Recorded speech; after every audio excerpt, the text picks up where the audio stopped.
ko. Ba't ka mga nakapatan sa division rules to? Sir, kahit na po, wala po kayong karapatan ni yung motor ko, sir. Ano nga kami nakapatan? Pwede ko kayong kasuhan ng ganyan, sir. Wala kayong karapatan dyan.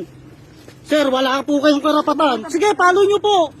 Sir, wala kayong karapatan iklam yung motor ko. Kung may pantikit kayo, tikitan nyo ako, bibigay ko yung lisensya ko sa inyo.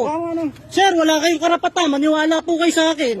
Makakarating to, sisikat kayo, sir. Ano pangalan nyo, sir? Wala kayong karapatan, sir. Wala kayong karapatan, sir, ha? Wala kayong karapatan iklam yung motor ko, sir. Wala kayong karapatan. Sir, wala kayong karapatan iklam yung motor ko, sir. Hindi kayo traffic enforcer. Magpapatikit ako sa inyo. Magpapatikit po ako sa inyo, sir. Sige, saktan nyo ako. Sir, wala. Sir, oo nga, sir, eh. Magpapatikit ako. Hindi ko yung yan ang pera nila. Hindi kami naninikit dito. Anong gagawin nila sa akin? Oh, ano ginawa sa motor ko? Eh, bumabiyahe lang ako, nagtatrabaho ako. Grabe naman kayo, sir, sa amin. Sa mga rider, manghuhuli kayo doon paglagpas na. Dapat nandito na kayo sa stoplight, naninita eh. Dahil nyo pa yung enforcer na napapakiusapan namin. Grabe naman kayo, sir.